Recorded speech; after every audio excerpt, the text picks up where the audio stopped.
Monsieur le représentant du Bureau conjoint des Nations Unies pour les droits de l'homme, Monsieur le chef de département des droits de l'homme, cher professeur, Monsieur le président du club des droits de l'homme, chers participants,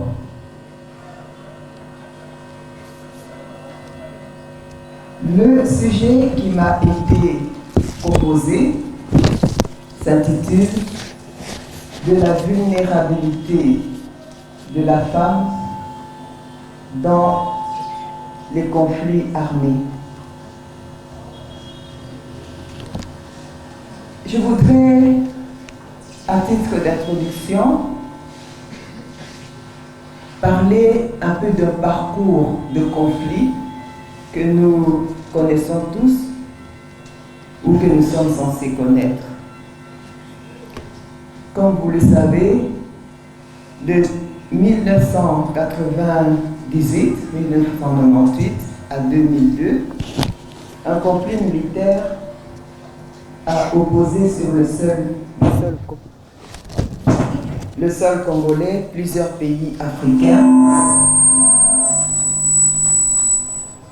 et une trentaine de groupes armés.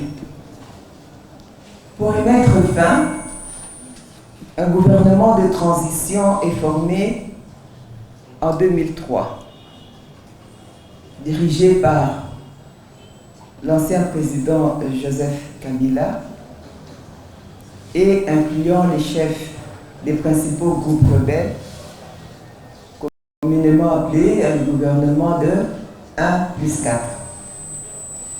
Une nouvelle armée nationale est créée, les FARDC, dans lequel malheureusement on intègre des combattants issus des groupes armés concernés, notamment l'officier Tutsi Laurent Nkunda, officier congolais, officier rwandais. Je ne prendrai pas position. Ce qu'on sait, c'est qu'il est issu du RCD Goma. En 2004, il repart en rébellion avec les troupes du RCD Goma dans les forêts du Massissi. Cette guerre oppose les FARDC au CNDP, le Congrès national pour la défense du peuple, ainsi que de nombreux autres groupes armés sévissant dans le Nord Kivu et le Sud Kivu. Rapidement, je vais vous citer les épisodes suivants. En mai 2004, occupation de la ville de Bukavu par les forces de Laurent Nkunda. Après les négociations avec les Nations Unies, Nkunda quitte la ville de Bukavu et se réfugie dans les forêts du Massissi, où son groupe se scinde en deux. Le sien qui émigre au Nord Kivu, il est au Sud Kivu, il émigre au Nord Kivu, et celui de Jules Mutebusi qui se rend au Rwanda. 2005-2006, les troupes de Nkunda affrontent l'armée régulière. La MONUC dénonce des crimes de guerre commis par les FARDC et refuse d'exécuter le mandat d'arrêt international lancé contre Nkunda au motif que ce dernier ne représentait pas une menace pour les populations locales. En juin 2006, le Conseil de sécurité des Nations Unies impose tout de même des mesures de restriction à Nkunda. 2005 encore, affrontement avec l'armée régulière. Nkunda appelle à la dissolution du gouvernement de transition qu'il accuse de corruption. De plus en plus de déserteurs de l'armée régulière, qui étaient d'anciens combattants du RCD Goma, viennent renforcer ses rangs. Un jour, avant que la Cour suprême de la République démocratique du Congo confirme la victoire de Joseph Kabila au second tour de l'élection présidentielle, les forces de Nkunda lancent une offensive majeure contre la 11e brigade des troupes gouvernementales à Saké, affrontant également les troupes de la MONUC. En décembre 2006, les troupes du RC de Goma attaquent des positions de l'armée régulière au Nord Kivu. Avec l'assistance militaire de la MONUC, l'armée gouvernementale parvint à reprendre le terrain. Au début de 2007, le gouvernement régulier tente de réduire la menace que constituait la présence de Laurent Nkunda en essayant d'intégrer davantage ses troupes au sein des FARDC, dans le processus dit de brassage. Comme résultat, les troupes de Nkunda se renforcent. Fin 2007, l'instabilité au Nord Kivu est largement attribuée aux affrontements entre les troupes de Nkunda et les milices Hutus. Les troupes de Nkunda commencent à attaquer les troupes gouvernementales pour, semble-t-il, protéger les Tutsis présents dans le Kivu. Début septembre 2007, à la suite d'une offensive de FARDC appuyée par la MONUC, Nkunda appelle le gouvernement à revenir vers les termes d'un accord de paix. Toujours en septembre, il se met à enrôler les enfants soldats dans les écoles et emporte les filles comme esclaves sexuelles. Des milliers de civils rejoignent des camps de déplacés. Toujours en septembre, les hommes de Nkunda vident une dizaine d'écoles secondaires et 4 écoles primaires. Ils enrôlent de force les enfants soldats. Selon les Nations Unies, les filles furent amenées comme esclaves sexuelles, les garçons comme soldats. Des milliers de civils quittent leur maison pour rejoindre les camps de réfugiés. En octobre 2007, des combats se déroulent entre les troupes de Nkunda et les Maï-Maï pro-gouvernementaux. Début novembre 2007, les troupes de Nkunda s'emparent de la ville de Nyanzale, à environ 100 km au nord de Goma et de 3 villages environnants. Une offensive gouvernementale au début du mois de décembre reprend. Le 5 décembre, la localité de Mouchake, mais Nkunda s'empare de nouveau 5 jours plus tard de cette localité, avec en sus celle de Karouba. Et des suspicions s'élèvent sur la capacité opérationnelle et la fidélité des dirigeants des forces nationales. La fiabilité de certaines troupes de la MONUC est également mise en cause. En décembre 2007, de violents combats interviennent entre les forces de Nkunda et les milices Maï-Maï. En octobre 2008, Goma est assiégée et attaquée, ce qui motive une intervention d'hélicoptères de la MONUC contre les rebelles. La ville est cependant abandonnée par les troupes gouvernementales. Cependant, à la suite d'un retournement d'alliance, les gouvernements rwandais et congolais lancent une opération militaire combinée le 22 janvier 2009, menant à l'arrestation de Laurent Nkunda au Rwanda le 22 janvier. Le 23 mars 2009, le CNDP signe un traité de paix avec le gouvernement dans lequel il accepte de devenir un parti politique en échange de la libération de ses prisonniers et d'une meilleure prise en compte de la communauté des Tutsis congolais, notamment en donnant 3 ministères au CNDP à la suite de l'élection présidentielle du Congo-Kinshasa de 2011. En 2003, naît le mouvement du 23 mars, dit M23, et la ville de Kichanga est détruite à la suite de combats entre les FARDC et le rebelle Maï-Maï APCLS, Alliance des Patriotes pour un Congo libre et souverain.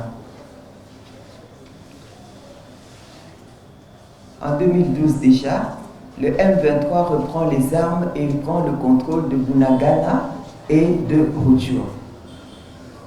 En dépit de la neutralisation du M23 du CNDP par les forces congolaises, la région demeure loin d'être pacifiée et constitue une véritable zone de non-droit, puisque des affrontements violents surviennent régulièrement entre l'armée régulière et les groupes rebelles et des massacres continuent d'y être perpétrés par des milices armées en 2016 et en 2017. Les civils. Les civils constituent les principales victimes des combats incessants. notamment les femmes et les enfants, régulièrement victimes de viols et d'autres abus sexuels. Les atrocités sont rendues possibles, semble-t-il, par l'impuissance, l'indifférence, voire la complicité ou même la corruptibilité des forces congolaises et des soldats de la MONUSCO. Si la situation est restée relativement stable ou s'est améliorée dans certaines régions en 2021, les conflits armés auxquels il faut ajouter les catastrophes naturelles comme l'éruption des volcans continuent de provoquer des mouvements de population importants dans l'est du pays ainsi que de nombreux incidents de protection, en particulier dans les provinces du Nord Kivu et de l'Ituri où l'état de siège a été instauré en mai 2021. Notamment, le M23 a repris les hostilités contre les troupes de la RDC en novembre 2021. Depuis, de multiples escarmouches ont eu lieu avec les forces armées congolaises dans la province du Nord Kivu. Selon le Haut Commissariat aux droits de l'homme, depuis mai 2022, au moins 23 civils ont été tués, 16 blessés et de nombreux autres ont été déplacés de chez eux. Parmi eux, 3 enfants ont été tués lorsque leur école a été bombardée par les combattants du M23. Je crois que vous avez entendu parler de cet incident. La RDC abrite, à cause de tous ces faits, l'une des populations les plus nombreuses de personnes déplacées. Personnes déplacées et réfugiés, ce n'est pas pareil. Les personnes déplacées, ce sont les personnes qui trouvent entre guillemets refuge dans leur propre pays, tandis que les réfugiés traversent une frontière. Donc, la RDC abrite l'une des populations les plus nombreuses de personnes déplacées au monde et la population la plus nombreuse sur le continent africain. La violence sexuelle et la violence basée sur le genre ont affecté la vie de millions de personnes, en particulier des femmes et des filles, tout au long du conflit. Et les accords de paix n'ont jamais empêché les groupes armés de continuer à être une menace pour la vie des civils innocents. Les conflits, les épidémies, les désastres naturels continuent de peser fortement sur les conditions de vie, sur le niveau élevé de pauvreté au sein de la population, sur les faibles infrastructures publiques et services sociaux, ainsi que sur les dynamiques de conflits intercommunautaires autour de ressources naturelles et minières. Les problématiques structurelles demeurent, comme l'accès limité des populations à des services de qualité, à des services de base de qualité, l'insuffisance de politiques publiques de développement et de protection sociale à l'attention des plus vulnérables, ainsi que de profondes inégalités de genre continuent à persister. On ne fait que comptabiliser les violations des droits humains. Les femmes ne sont pas les seules victimes, mais sont les victimes les plus importantes en termes de chiffres et en termes d'atrocités. Et l'on dit, selon des derniers rapports que j'ai eu à consulter, que ces violences augmentent par rapport à 2020.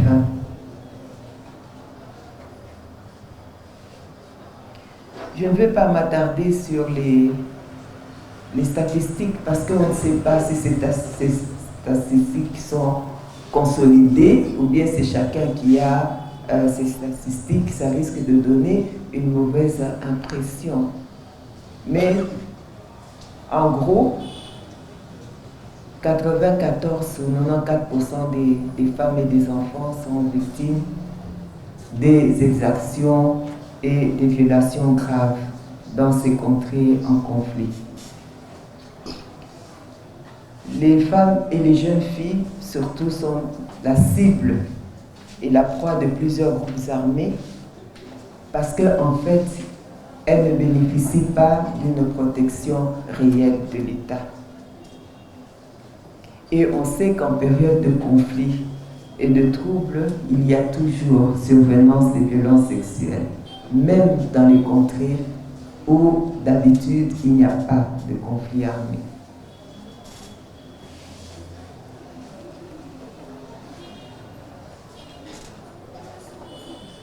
Comment peut-on définir ces violences à l'égard des femmes?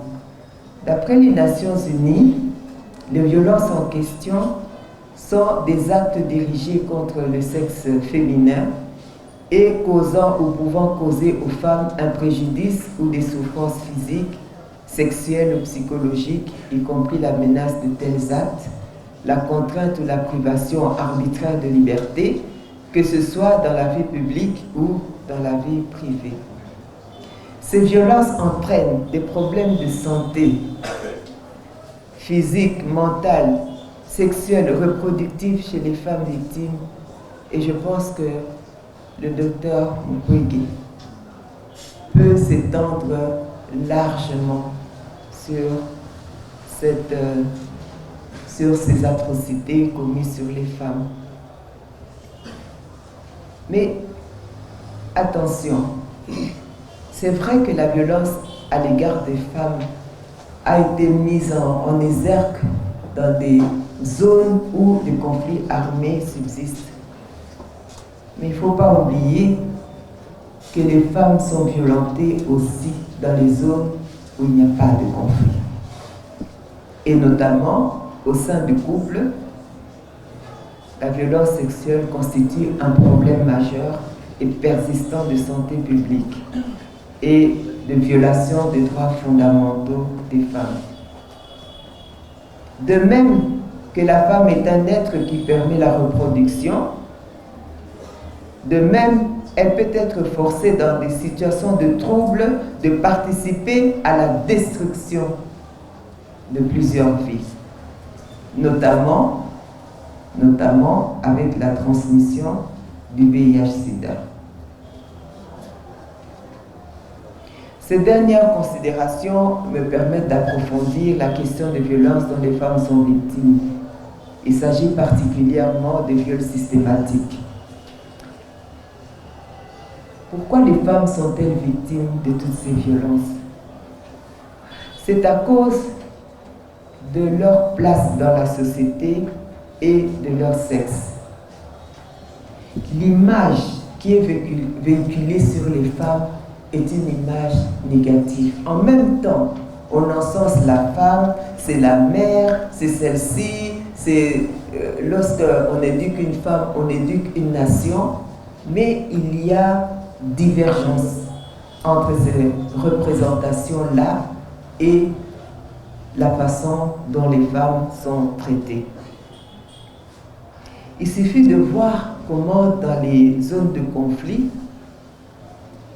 les hommes ciblent les femmes comme tactique de guerre et de terrorisme. Les femmes de tous âges, même celles qui ne sont plus en état de procréer, sont exposées à la violence et à la violation de leurs droits fondamentaux. Déplacement forcé du jour au lendemain, vous quittez votre environnement naturel, perte de domicile et des biens, disparition des parents, le mari, les enfants, garçons ou filles d'ailleurs, pauvreté, séparation, désintégration des familles. Elles sont souvent victimes de meurtres, de tortures, de disparitions, d'esclavage, de sévices, de processus forcés, surtout quand il y a en arrière-fond des politiques de nettoyage ethnique. Il faut bien reconnaître que la persistance des violences contre les femmes et les enfants, les violences physiques, violences sexuelles, violences sociales, violences économiques, violences politiques, victimisation privilégiée des bombardements. Les bombes ne vont pas chercher les femmes, mais on sait très bien que lorsqu'on bombarde les villages, on trouve surtout les femmes parce que les hommes ne sont plus là, ils sont allés se battre, ils se sont cachés, ça arrive. Et les zones dans lesquelles les femmes et les enfants risquent tout particulièrement d'être attaqués sont connues. Il s'agit des villages, des écoles, des marchés, des champs. Pourquoi ne prend-on pas des mesures adéquates pour prévenir les dégâts et organiser la prise en charge urgente des personnes affectées? J'ai parlé des femmes en associant aux enfants parce que souvent ils subissent le même sort. Mais pour rester en adéquation avec le thème de la conférence, je vais m'appesantir sur les femmes. Qui sont les auteurs des violences contre les femmes? Les combattants de tous bords, armées régulières, milices, rebelles, peu importe, tous les combattants prennent des femmes comme cible. Il y a aussi les civils. Il y a quelques années, lorsque je travaillais au HR, on avait dans les statistiques remarqué que le nombre de violations que les femmes subissaient de la part des civils augmentait. Et puis, il y a toutes ces personnes qui se trouvent devant une situation, ils en profitent parce qu'après tout, la femme qu'ils ont devant eux, qu'est-ce qu'elle a comme force pour se défendre? Mais on peut se poser aussi la question de savoir mais pourquoi les raisons d'une telle violence? Il y a beaucoup de raisons. Il y a beaucoup de raisons. La survie de son groupe. On veut assurer la survie de son groupe en détruisant la survie du groupe adverse. On veut neutraliser l'adversaire en détruisant physiquement les personnes et en démoralisant les gens. Vous imaginez les problèmes qui se posent aux hommes quand leurs femmes sont violées, leurs filles sont violées, etc. Sur le plan psychologique, quels sont les retentissements que ces personnes peuvent avoir? Et les femmes payent aussi pour les autres. On veut atteindre leurs conjoints, on veut atteindre les autorités communautaires, on veut atteindre les enfants combattants, on s'attaque aux femmes. Ce ne sont pas les raisons qui manquent. D'autres sont menacées, d'autres femmes sont menacées parce qu'elles côtoient les forces armées. C'est vrai qu'il y a des situations où les femmes aident les forces armées. Mais est-ce qu'elles le font volontairement? Est-ce qu'elles sont libres dans leurs décisions? On les oblige à... Non seulement elles deviennent des objets sexuels, mais en plus elles doivent cuisiner pour les combattants, nettoyer les camps ou les campements. Ce sont les autres qui s'en prennent à elles. Donc vous comprenez bien, elles ont été esclaves pour ou chez certains combattants, elles sont libérées, elles deviennent maintenant des cibles pour les ennemis de ces combattants-là. Pour aujourd'hui, jusqu'aujourd'hui, pour prévenir et mettre fin à cet état de choses, il faut tout d'abord dire que c'est difficile. Il y a beaucoup d'obstacles qui font que vous êtes dans un village, les combattants viennent, vous vous dispersez. Pendant l'opération, les femmes sont violées, ni les auteurs. Quelle est la répression? Quelle est la gravité de la répression? J'ai vu dans les différentes lectures que j'ai pu faire, arranger, organiser. On le fait pour peut-être arranger une image de marque ou pour éviter des accusations systématiques.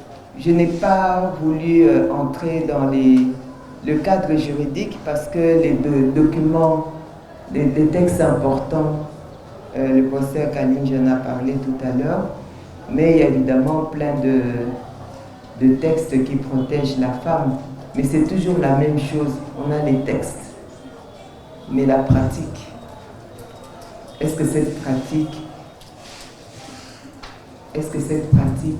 aide les femmes?